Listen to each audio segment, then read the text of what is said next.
Good morning, everyone, from Dunrovin Ranch in Lolo, Montana. This is your erstwhile ranch owner. Full of videos from his ranch. They were very active last week. He wasn't able to join us last week, but I know they were very busy at the ranch. And I believe that the videos that he has sent depicts many of the things that he was busy doing. You know, you don't get to pick your days as a rancher. The weather, the cattle, taking the time to make these little videos to bring us along so that we can understand what happens with him and his family. At his ranch, Hash Knife Enterprises, is just near Rygate, Montana, which is very near central Montana. I have been there. I have loved my time with him and his family there, and I'm excited to bring him back to you today. So with that, I'll let James bring up the videos and we can all watch. Thanks, James. Hey, good morning from the Hash Knife. Today is prig test day, and we're going to give some vaccinations, keep everybody healthy, and then make our final calls to go to town. So with us today, we keep hearing a lot about the lovely Lisa. There she is.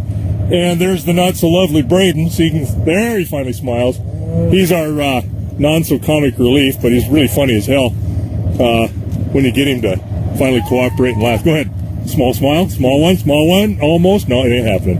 Okay. Another good day to do something. Yeah, another good day. It's about 15, 16 degrees. Light snow. The winds come up a little bit. So we're going to make some adjustments so this doesn't hurt quite so bad. So we're going to start making some cuts here and separate some cows from heifers that are not bred to test, and we'll let you ride along with us.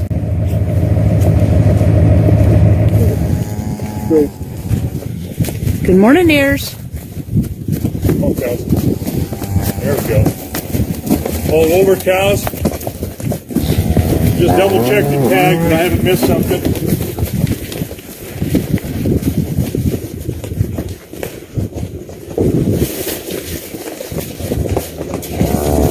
There's deer. She wants something to eat.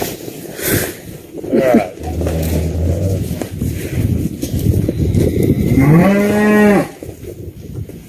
Two younger ones.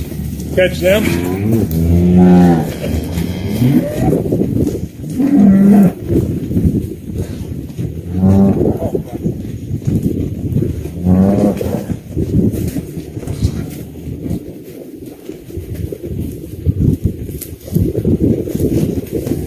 Younger one.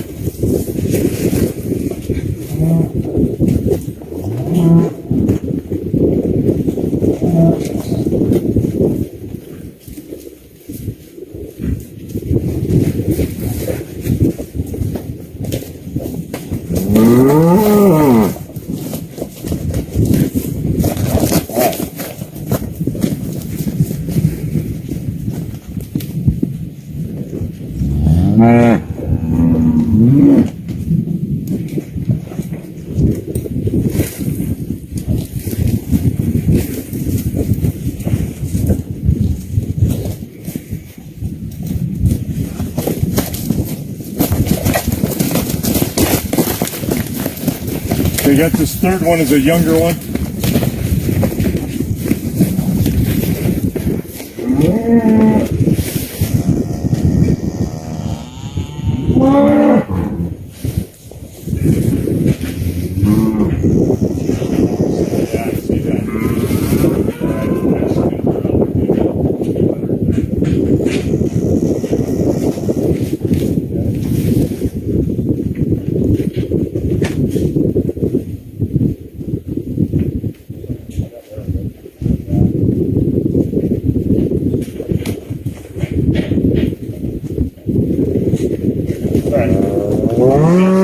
That's my fault trying to take one within a bunch. Just wasted a bunch of time, but now I can take a bunch of these cows here. Kind of cut these guys out. Send them over. Come on, girls. Come on, girls. 121 is right here. I got to get up here and kind of hold it down. Yep. Here you go.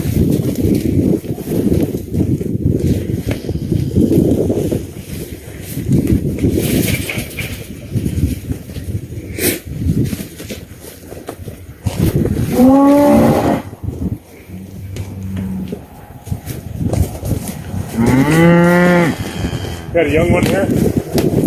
Heifer.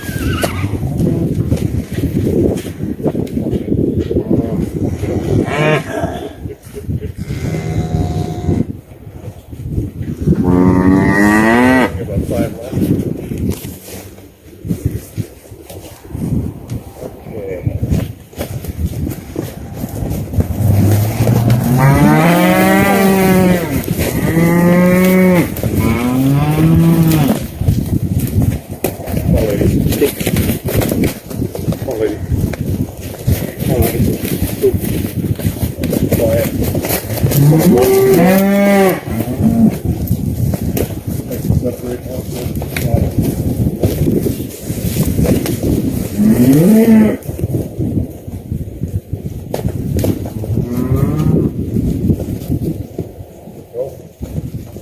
Come on, girls.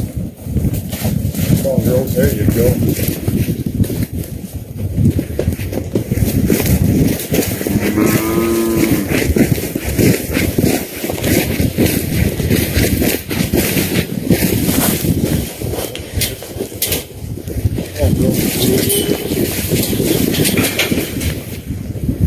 There we go.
Come on, girl. Come on, girl.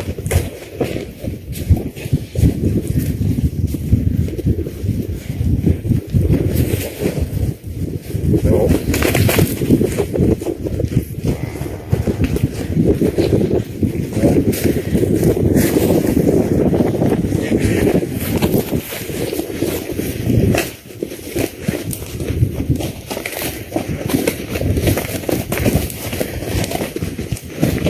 Okay, I think this is all of the older ones.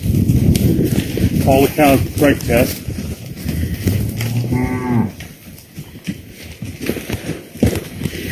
And then we'll grab these and throw them in here and go grab a cup of coffee.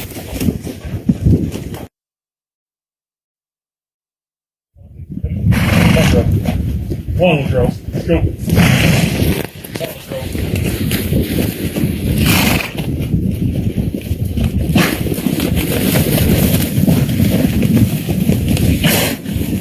Ooh.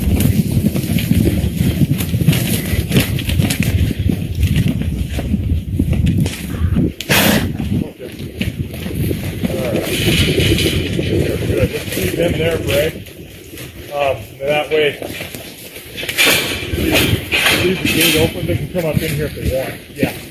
Scatter up a little bit. We'll use this as a chute to come in up into the crowd tub. Be able to feed in. You want to open those gates too? No, let's just hold these. Hey, everybody. This is Dr. Jim Felton. He's come to do some work for us on the ultrasound. Jim, why don't you explain, if you would, what exactly this little contraption does and how it works, and then we'll maybe get a shot or two of a real good fetus in there. I'll go in for the rectum, and this probe shoots sound waves down and measures them when it comes back. And we've got a screen right here, and when I put it in the fluid, that has a lot of lubricant, I get that. We will, I will show you, hopefully, a baby. This is easier on my arm. Oh, yeah. That is the bladder. Fluid is black. Okay. You go farther. This is a cotyledon. This is a cotyledon. That's placental attachment.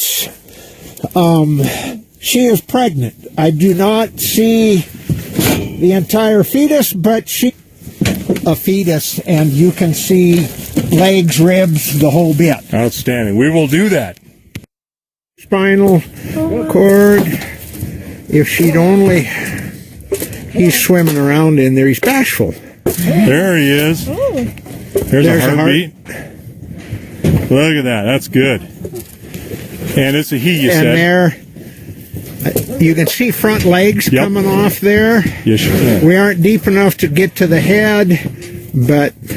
Nice. All right, nice and healthy when they're moving. All right, Bray's going to give a vaccination. Oh, that's a nice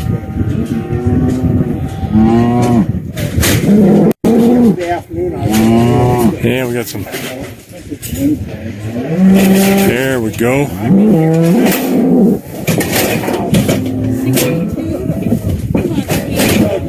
Do you live in Billings? Yeah, I'm going to go down now.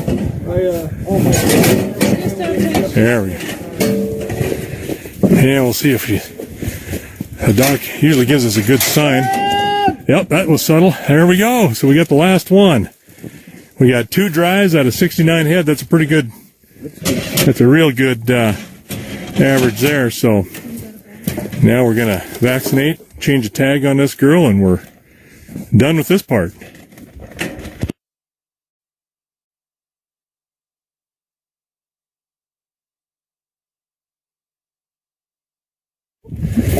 All right, we got the cows all preg tested. 2 dries out of 69 is pretty darn good.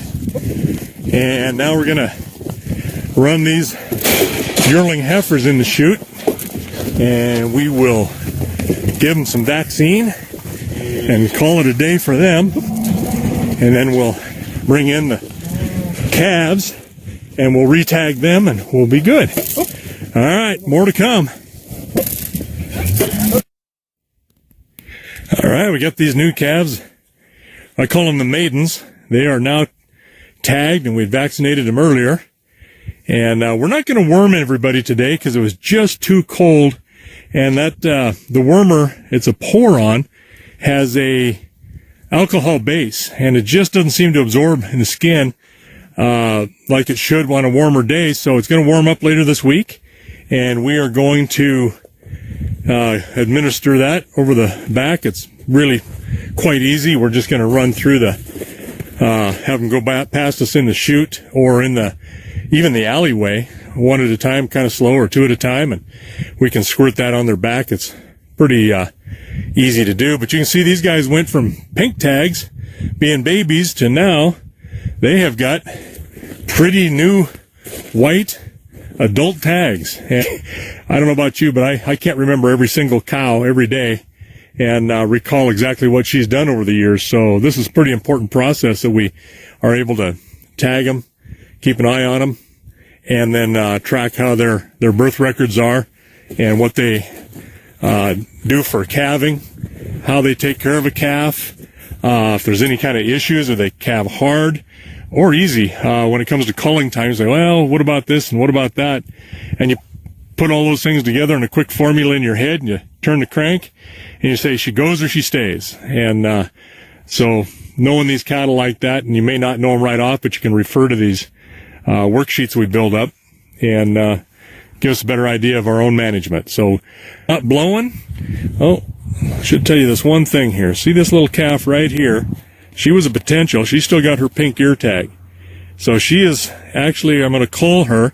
She's not meeting the specs I want for a replacement heifer into a grown adult that'll be breeding and producing calves for us. So she will go to the auction, and we'll probably go to a feedlot. So If you noticed that before, that's why.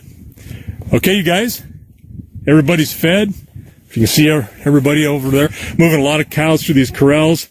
And I got a couple of horses here. I got a horse over right there that I used this morning to gather.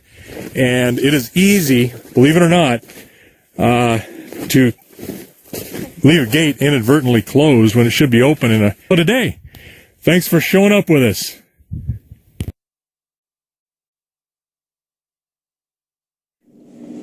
Well, that was great, Brandon. I really appreciate you sending these videos. It's really helpful to us. I got a few questions. I hope you don't mind my asking. Well, I got a couple of answers. Even the ones I make up, you wouldn't know the difference, would you? I may not either. Yeah. One of the things I wanted to point out to people was the use of your horse. And a couple things I wanted to ask you about is, since you're a horse trainer, one of the things I've always loved about the horses that you train and sell is they've been through a lot of these kind of activities. So I assume that you use these opportunities, like sorting the cattle right now, with the horses that are in training. It isn't always an old hand that you're using with regards to the horses, but it's a combined opportunity. Is that correct? Actually, it's seldom an old hand that you use, because why waste the opportunity? But you're exactly right. And sometimes it doesn't go as smoothly as it could because you're using a young horse. And this one she's done. She's really pretty well along. She should go home maybe this coming week sometime.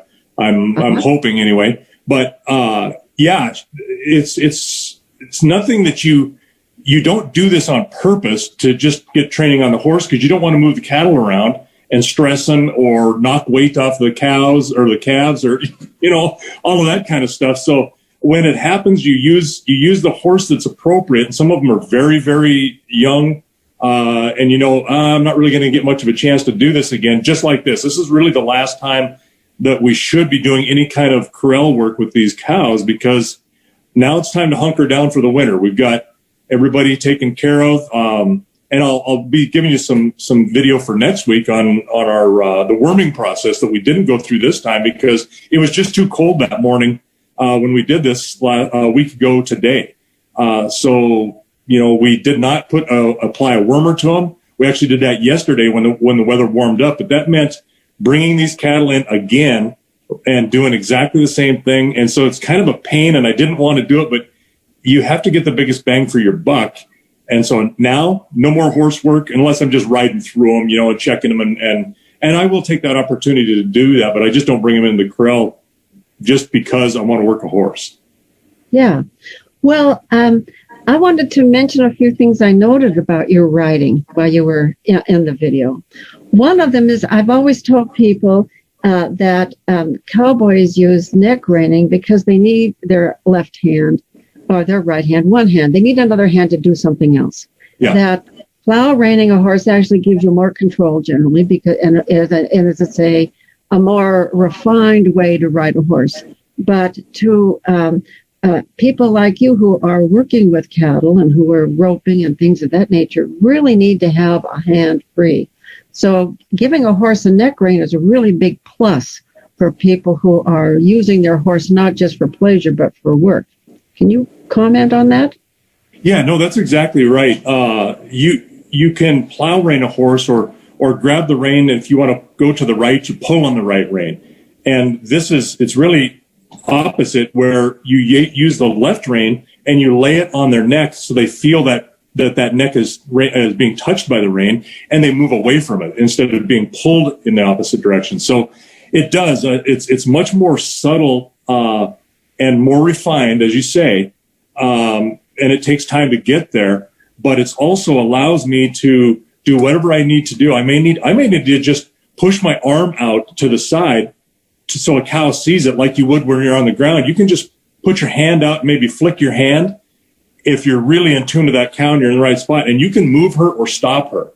And so those aren't necessarily the movements that you would use on a horse, because you're using much more gross motor skills in a way, and it's about positioning and moving where you're at. But if you'll notice in some of the video, I just simply backed the horse up to let cows come in, or I pushed her front end over where she was almost crossing her front legs to move over a little bit in order to position myself to get that cow to move or to separate two cows that I did not want together. And because we were putting in two different pens, we had some heifers that had not been exposed to a bull. And, there's no sense in running them through a chute. That's just a waste of money, a waste of the vet's time. If you're wanting a good chuckle, what you'll do sometimes is you'll run a steer up with these cows, and when the vet gets there to preg test a steer, then everybody gets a good laugh. But they may charge you for that too. Yeah. Well, I guess one of the things that I was really noting is this kind of work with a horse is really refined. And I think that's what people don't automatically see. And one of the things I was noting was you using your seat in your legs more than your hands to direct the horse. And Yes. Subtle.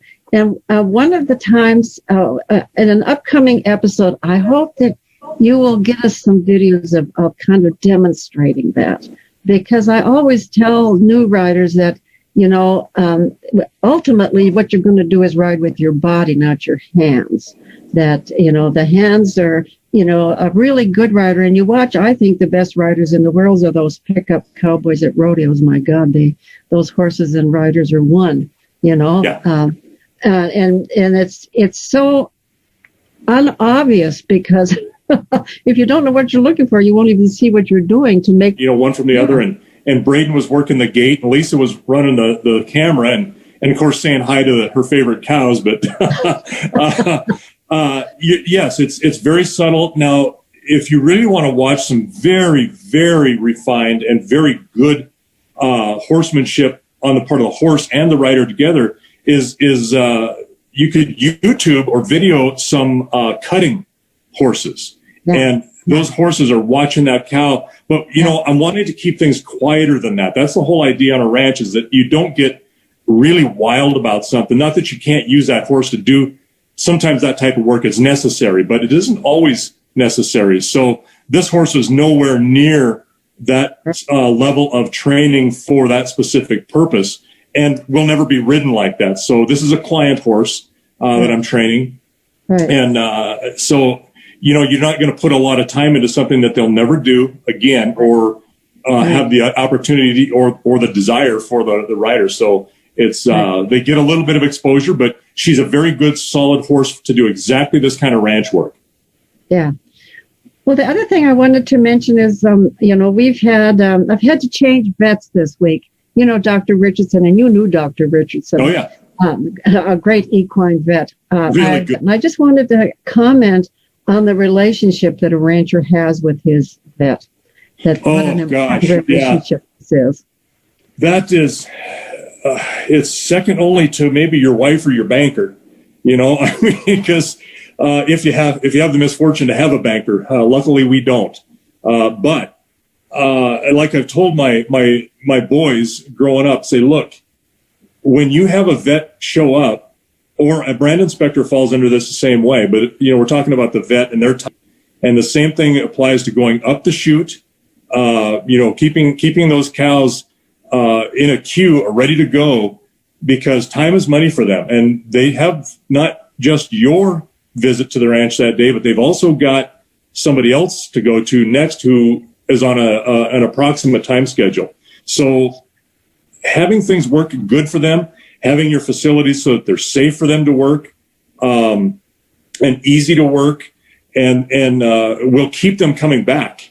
And especially if you have a choice between one person and another person on the same day, they're going to go, okay, where's it going to be easier for me to work? And large animal vets, they are not a dog and cat vet. These people, they get beat up and they get tore up over the years, and they strain muscles and joints, and it's hard work to do some, especially when you have to manually palpate a cow for pregnancy test. I mean, they got their arm all the way into their shoulder inside this cow, and that cow moves. It bangs them and pulls them around, and it's not easy work. So you want to have a good relationship.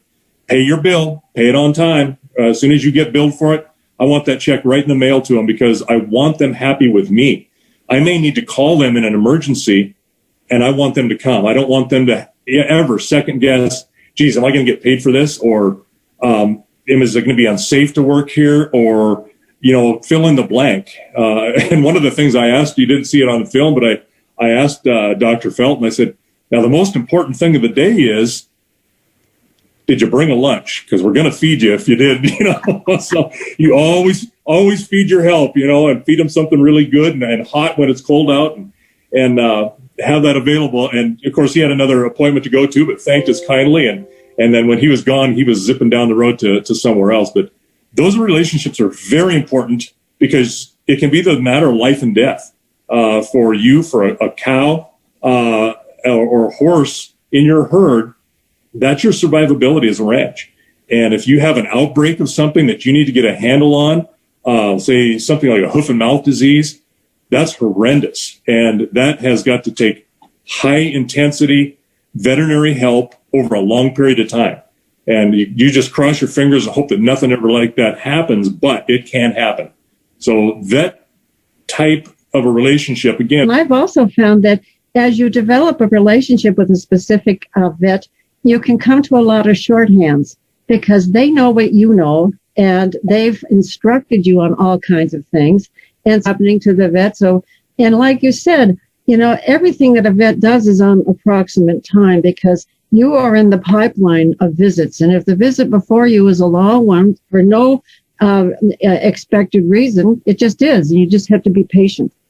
Yeah, a veterinarian, their schedule is much like a obstetrician because they don't know how long that visit is going to take. And they may have an emergency and they say, hey, look, I got to go somewhere. I'll be an hour, 2 hours late. And you know what? I would hope that the people who he's asking me to do would do the same thing for me in the same case, So they're very much like an obstetrician where you never know if they're going to show, how long it's going to take, but you can guarantee yourself that it's not because they're not wanting to just take the day off that day. There's a good reason for it, a good purpose. Great. Well, I just can't tell you how much fun these videos are, Brandon. It really brings ranch life alive to all of us. And keep it up. We really enjoyed it. And I also wanted to give Braden a shout out. He did a great job at the gate. You can tell the gate guy is a really important job.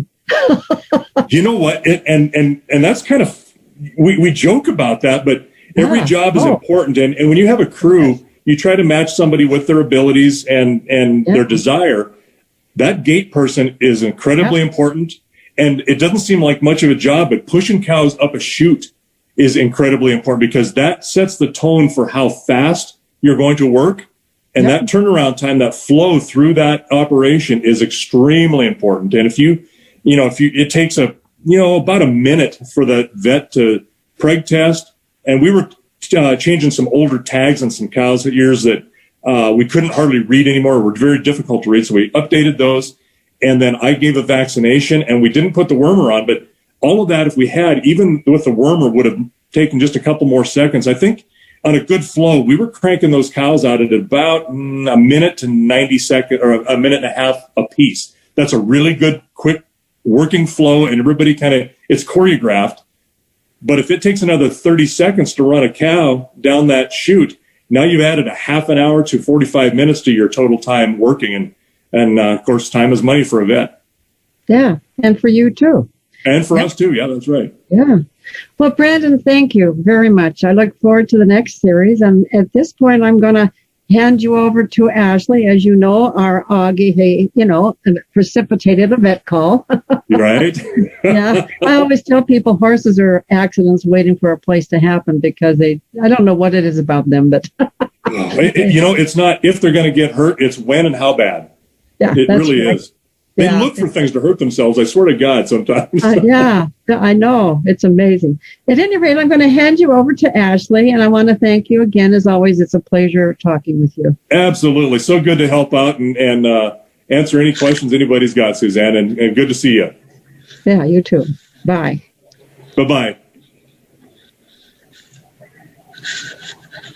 Hello. Hello, Ashley. How are you doing? Hello. I'm doing all right. How are you? Excellent. I'm looking at the snow that you've got on the ground, and ours is melted. So we've got a little bit. Ours of is mostly melted. Yeah, but we haven't had any animals in the arena until today, so that's why this has still got snow in it. Oh, sure. Yeah, that does help stirring it up a little bit. I don't know if you got the winds we had, but we had 50-mile-an-hour winds here earlier in the week and late last week through the weekend. We definitely didn't get them that bad, but it was pretty crazy. Yeah, and it does. It blows like that here. You know, that's just the way it is. It's living off that east front of the Rockies. All right. Looks like you got Mystery to play with. I do. And I worked with him last week, and I ended up not using a whip with him. So yeah, you really probably, I did it all probably shouldn't. Yeah. Yeah, he's kind of. It was just all hand movements. Good. So was he teaching you, to be honest, or were you teaching him a little bit? I think it's a little bit of both. Because I find with working with Augie, I have to be more exaggerated about stuff to get him to go. But with Mystery, I can work on my more subtlety of directing them. So that was a nice change to do, to go from like having to force one to having to slow him down, basically.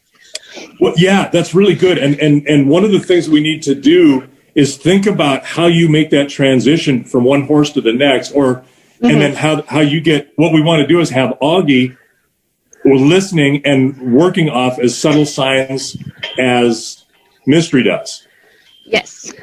And so being very, you say exaggerated movements is very, very true. But put that right now. I want to be able to have the movements that I'm asking him to do. I want them immediate, and so that's when I ask, not when he wants to do it. Yeah, and it's got to be within a half a second. So that's how that transition takes place, to where he becomes more responsive, like you have with Mystery. So that's very good, and I'm glad you brought that up. I mean, it's about us to make that transition and make that horse do that and listen to it. So that's very good. Yeah, and I noticed working with Mystery last time, like we were doing really well, and then we got to a point where I messed up. I think I like tripped over something and it spooked him, and it kind of like undid everything we were doing, because then he wanted to take off and kick at me. Right. So I had to walk him around in a couple more circles, bring him back down, and we fixed it after that. But after that, I was like, okay, we're done. I'm not going to try and mess anything else up.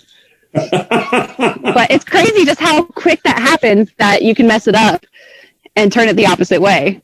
Yes, that's right. And that's why it's so important to make those small mistakes, or when you do, you make the best of it. And sometimes, believe it or not, some of these little mistakes create opportunities for you to learn something about that horse, and whether you can apply not just to them, but to any other horse, and have the ability to go, ooh, there's another tool I can use, or this is the way this horse thinks.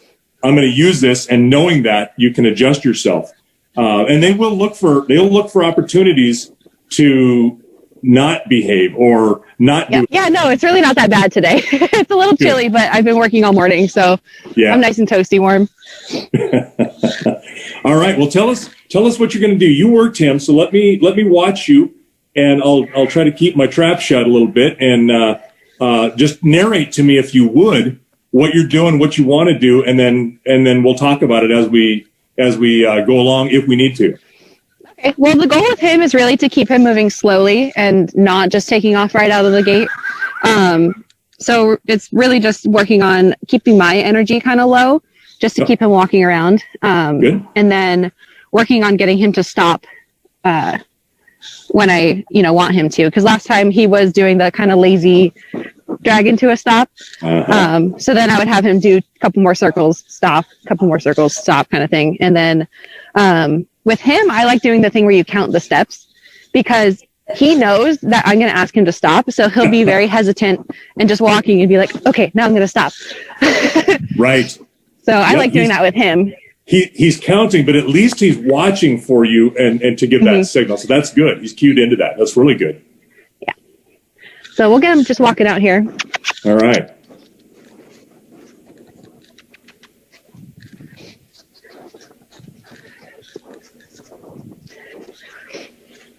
So I walked him in a couple circles over on the gravel in the barn, just to get him a little warmed up. But okay. He's super listening and attentive today. Good. Looks like, yeah, your energy's nice and low. And it's keeping him low. Easy. Good. It's like he's trying to shortcut you a little bit there. Yeah, I'm wondering if he's avoiding the ice and the slush in the corner. Oh, okay. That very well could be. I can't see real well what's Easy. there. So yeah. Yeah, there's a big old slush puddle. Okay. Yep. That makes sense.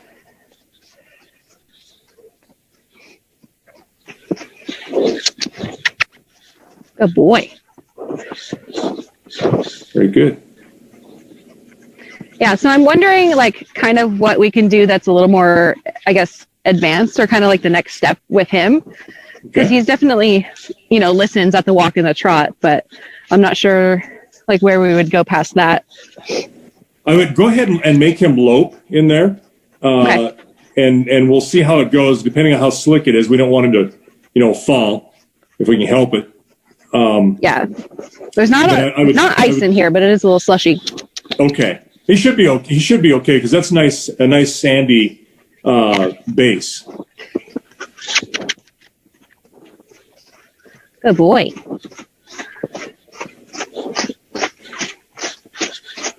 And you see how he threw his head? He's like, yeah, I don't want to do this, but okay. I guess he's got a full belly running around in there.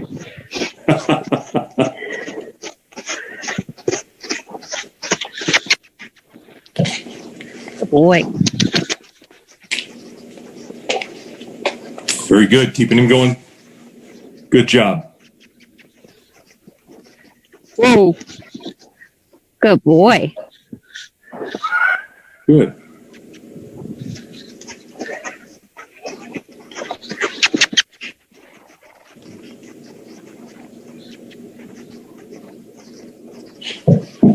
So one of the things you could do, Ashley, to break things up a little bit and get a lot of response out of him is when he's running, when you got him loping, is going ahead and making him turn without asking him to stop, or he's obviously got to stop to do it, but you ask for the turn while he's in the lope. And that's just a little bit more of the same control. There you go. Boy. And do that with him facing you and going away from you, both directions. Remember? You can give him the room to turn around. Give him the room to turn around, yes.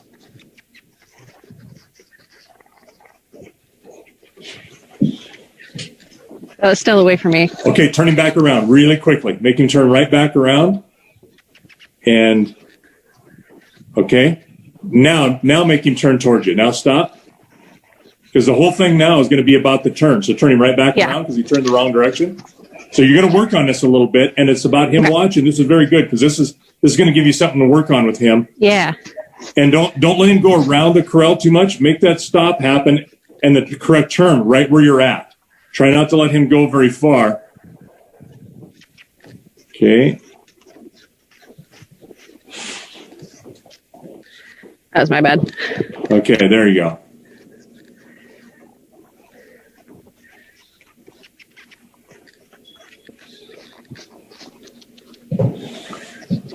Okay, so don't let him go. Don't let him go any further than where he turned around. Keep him right there at that gate until he turns the right. Okay, turn him back around. Stop him and turn him right back around. There you go, and make him stop. Right. Whoa. Okay, see how he turned back? Now turn him right back around. He wants to present his near side to you, so make him give you that off side or the right side. And then make him turn towards you. Now stop him. Don't let him go any further.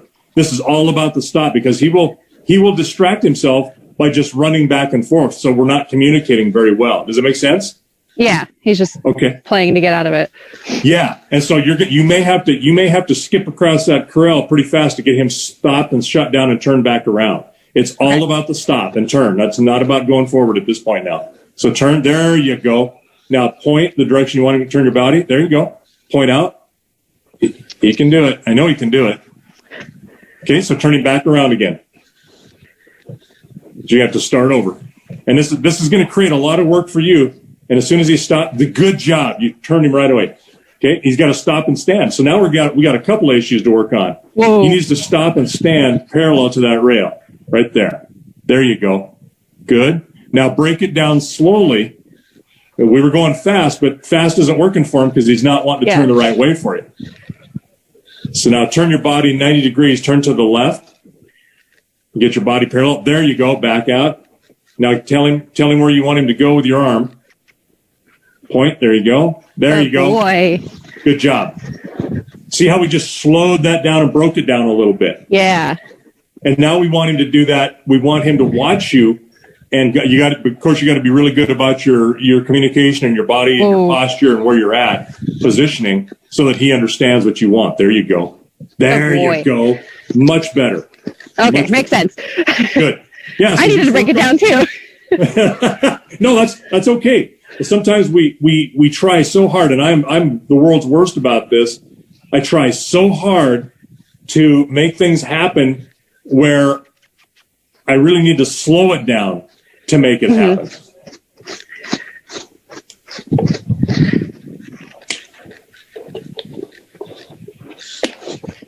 Okay. Yeah, you seem to get it. Good job. Good catch. Whoa. There you go. Good job. You're positioned right. Turn it back around. Yep, run over there. Don't let him move. Good job. Whoa. Very good job.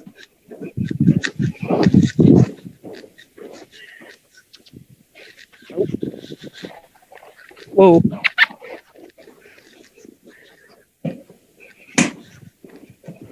And this is where it becomes a little easier to have just a little bit of a whip so you have a longer arm there. Yeah. But that's okay. We'll work through this.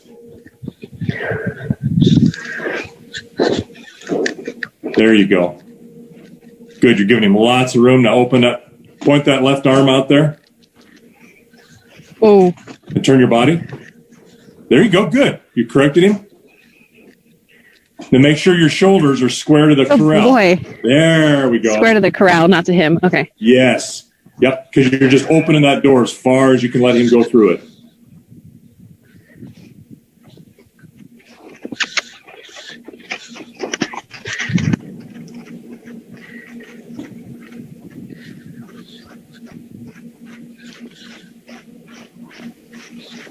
The other thing you can do while you're working him is you see how fast he's going at a trot. You can change the speed of the trot and make him stay at that speed. That's other really good subtle control.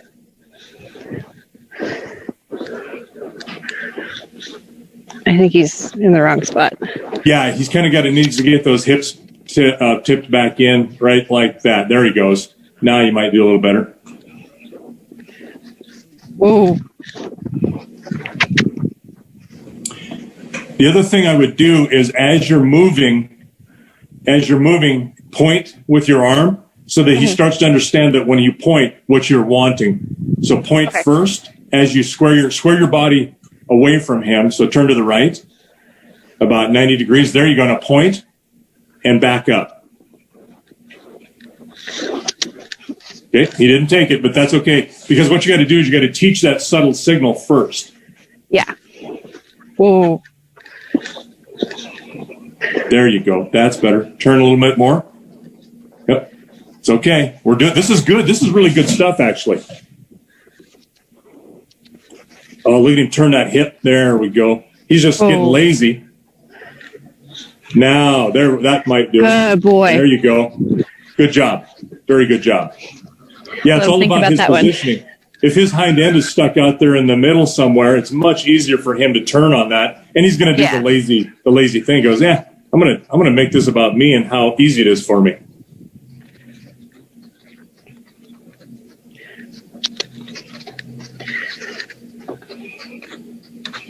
Whoa.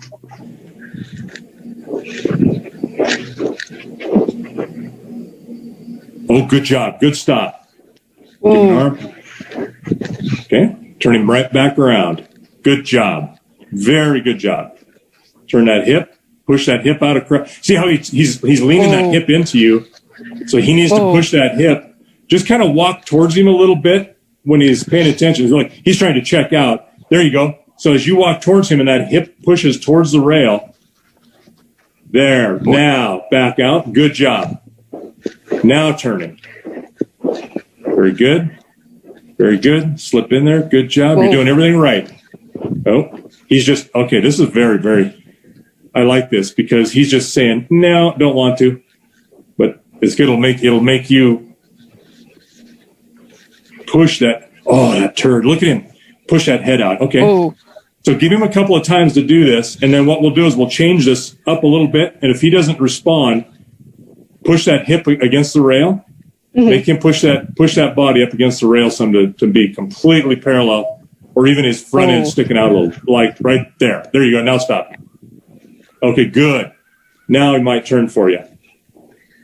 But he's just trying to ignore you. Notice how he looks out and away. Okay, let's go ahead and go to the center and work him. Let's make him go really hard. Let's make him lope. Don't be shy about it. Let's make him lope. Come on. Good. More. There you go. Make him lope about 4 or 5 times, then we'll try this again. So what we're doing is we're increasing the pressure. He knows what you're wanting, but he's ignoring you and checking out. So we're going to increase the pressure, make him work a little bit more, and he'll figure out that, maybe if I just do what you want, this will be a better day for me.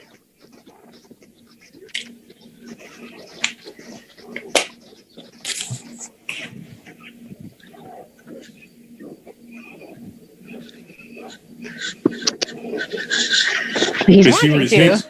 Yeah, see where his hips are at? Or though they're still in the snow where he's not traveled before. Now stop it. Or get him going. Okay. Yeah, your choice. Good. You saw something that I didn't. There we go. Whoa. Nope. So you're doing exactly the right thing. You're stopping him immediately and then making him try to turn the right direction. That's very good. Whoa. Good. Now look at him look. See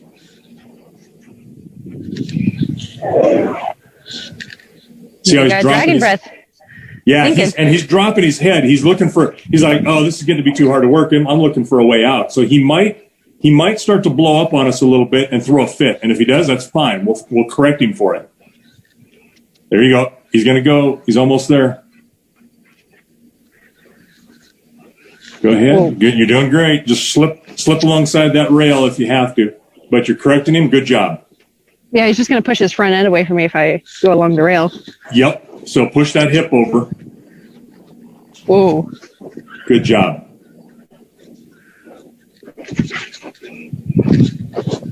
Push that hip. Good job. Oh, you're doing great.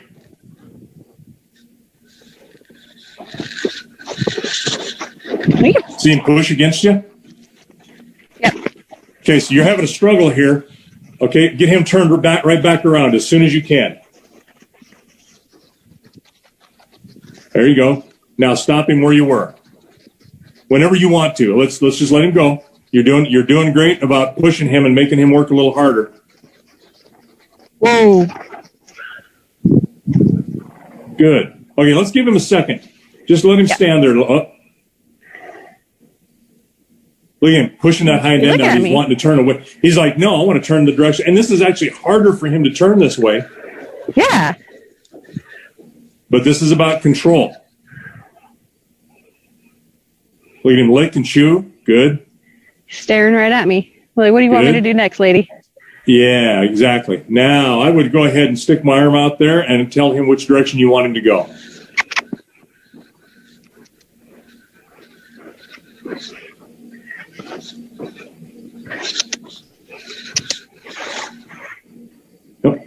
Okay, you turned your chest a little bit towards you. See how you've turned about a 45? There you go. Yeah. But that's okay. I mean, it's easy to do that. That's why it's easy to have it. If you had that whip in your right hand, you could maybe slide that up and break this down a little more. Slide it between him and the rail. And push that. Yeah, get his front away from it. Yep, push that front end away. Yes. No problem in using a tool. Nope. No, because you want that tool to get smaller and smaller, not have to use a bigger and bigger one. Yeah. Good boy. That's better.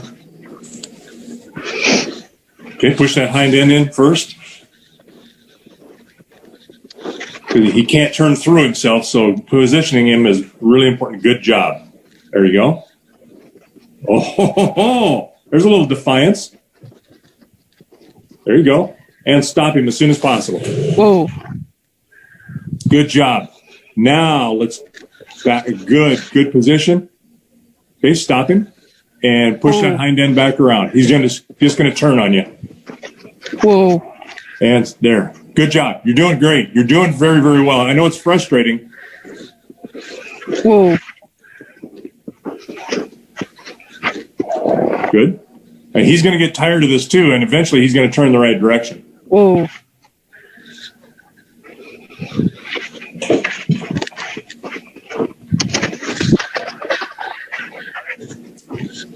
Good job. Good job getting him turned right back around again. Whoa. Whoa.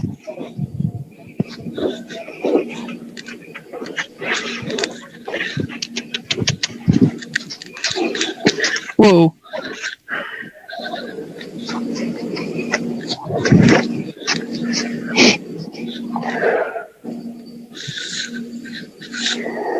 Here we go. Okay, take a nice deep breath and just give yourself a great big sigh. See what he does.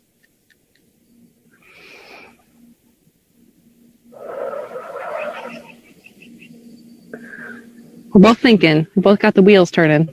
Yeah, you can see it. You can see it in his face.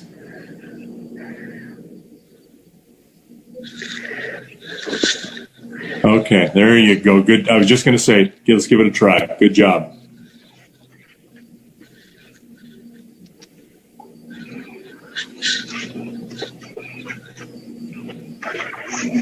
Almost there. Give him a sign. Tell him to go. You're doing great. You're doing great. You're doing great. It's going to happen. There you go. Good. Almost. Good. Good. Very good. Praise him really well for that. Good boy. Notice how now when you say good boy, he wants to stop, right? Because he knows what the reward is. The reward is taking pressure off.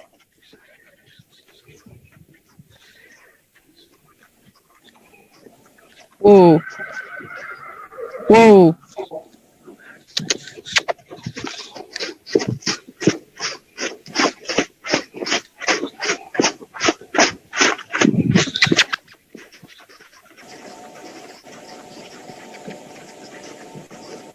Whoa. Good boy. Good job. Good. Very good on your part to where to stop. Perfect. Good. Okay. He did that in spite of you not turning your body. So he's watching you. It's because of where you were at in the corral. That's okay. There's nothing wrong with that because now he's starting to read that subtle sign of where are you in relation to him in the corral, right? Mm-hmm. So he's turning fine that way. Now we just got to get him to turn the other way. And we'll just work on this. This is very, very good. It's very important. Yeah. Whoa. Good boy. A little bit better stop at a slower speed. Look at that. Okay. Fix him quick. Good job. Whoa. Very good on that. Very good fix. And we'll just give him a second. Whoa. There you go. Very good. Good job. Let's give him a second. Yep, let's give him a second. But you're stopping him immediately when he starts to see when you see that he's going to turn the wrong direction, you're stopping that whole action and putting him right back around. That is so important to do that fast. That's a lot of this lesson, is that he's not to move away from you when you don't want him to. There you go. Yeah, you turned your body. That's okay. Just break it down. Very good. Now move back out. Now, if you back up, he might come the right direction. Give him a sign with your arm. Yeah, always give him that settle. That jerk, he's going to... He's just wanting to... what he's trying to do is establish a little dominance. Good job. Yep. Look how much harder that was in comparison to the other ones. It wasn't. It was the same thing. Mm-hmm. He's just choosing. So this is very important to keep this up. Keep doing this on his turning into you. And as he does it, then use less and less overt action. Make it more and more subtle so that he's watching you. And also not giving him the option to do anything else. Yes. And then when you get him moving quickly, I noticed before you're just trying to get him to move by throwing your hands in the air both ways. Not subtle. All right. So go ahead and use that whip. It's okay. You can put it out there. It doesn't mean that you're not knowing what you're doing. You do. It's that you are using a tool to make sure that he does not defy you with any long amount of time behind it. Good. There you go. Better. Much better. Very good. Now we'll see how he does this way. Yeah, it's going back to the other way. Yep. So position his hips. Don't let him go forward very much. Okay, unless you're going to move him, that's fine. Ooh. There you go. See how he's kind of set his hind end a little bit better? Mm-hmm. And when he gets look, he's trying to like look anywhere but at you. So he's like in a very passive aggressive defiance mode here. There you go. Turn your body a little more. Good job. Good job. Good.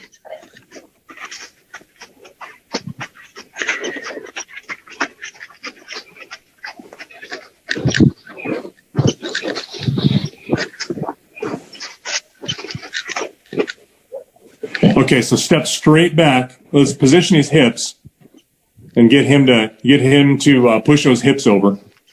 There you go. Now, when you want to turn, make sure you back straight back instead of in front of him, because you're kind of pushing him a little bit. Okay, because I just saw that on that last one. The other ones you weren't doing that, but this one you did. There you go. Look at that. Oh boy. Much better. Much better. Straight back. Straight back.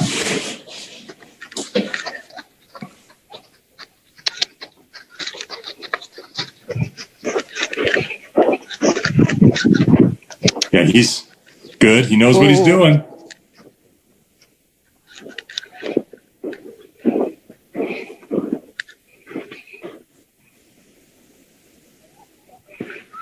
Turn your body a little bit to the left. There you go. See how we're a little If I'm pointed at him, then he's not going to do it. But if I move, then he'll do it. Okay. Yes. Because remember, we had like that spear sticking out of your chest, and be aware of where that's at. And you want to have that completely open.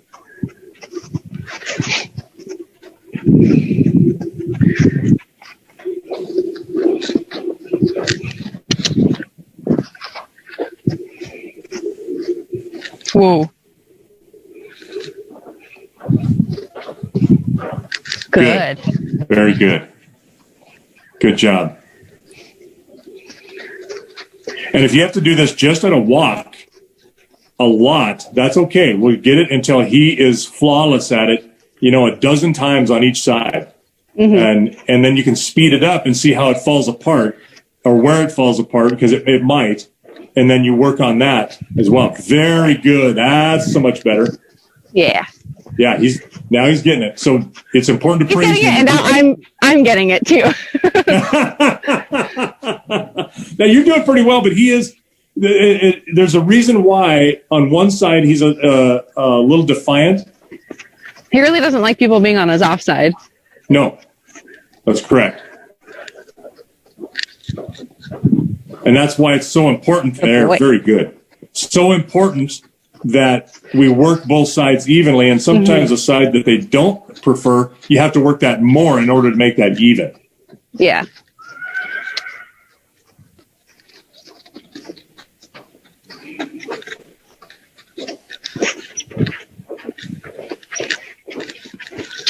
There we go. He's going to try it again. Okay. Good. That was me. I stepped in front of him too much. Yep.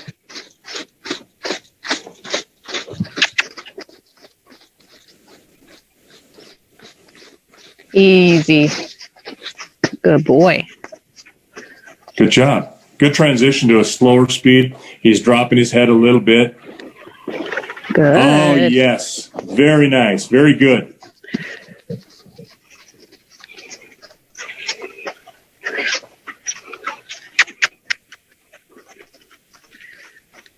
Yeah, like you said before, it's much easier to bring them to a stop from a higher speed. Yes. They want to stop. They want to stop. That's right. They don't want to work that hard. Heck, I don't want to work that hard, you know? Right?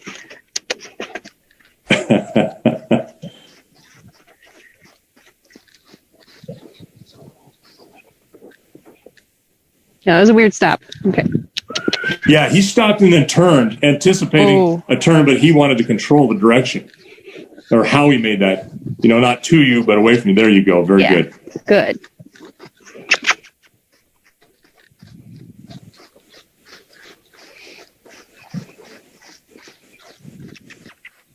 Well, he sure is avoiding that soft spot there. Oh, yeah.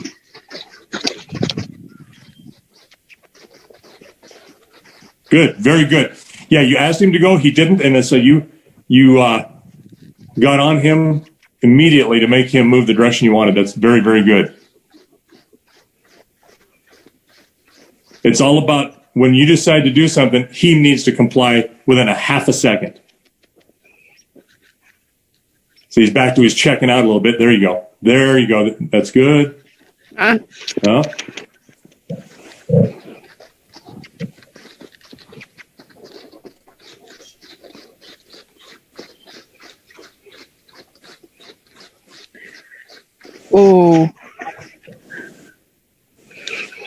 That's a better stop. He'll turn for you now. Oh, unbelievable. I'm surprised. I would have bet a paycheck that he would have turned the right direction there. Whoa.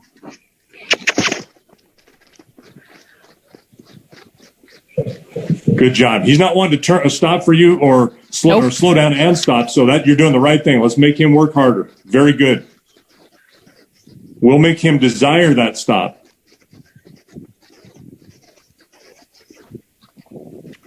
I like that when he slows down, you're getting right on him and making him get back up into a lope, too. Actually, that's good. Whoa. Better. Yeah, let's give him a minute. Okay. Yep. You know, you're fine. Let's go ahead and start. Go ahead and follow through with your turn. Whoa.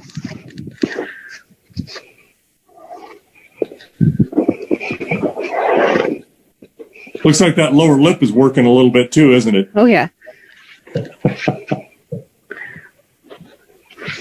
Good. Good job. Very good. See what he just did? He cut right across in front of you. Yeah. What he's doing is he's pushing on you. He's not going out there around that rail, so he's having a little defiance moment here. Because he should have turned and then turned right back in next to the rail like he's been doing, but he's like telling you, no, I don't want to do this. So should I like approach him with my body and put more pressure to get him out there? Yes. Okay.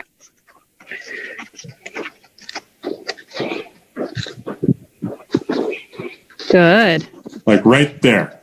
Walk toward. There you go. Easy. Good boy. Yeah, as soon as he starts to make that turn and you know it's going to happen, then go ahead and walk towards his shoulder to push him right back against the rail. That'll make a little bit nicer, crisper turn, a little tighter turn. Yeah. And again, it's controlling him. Look at that. He is just swinging that head, knowing what he knows what you want. Yeah. There you go.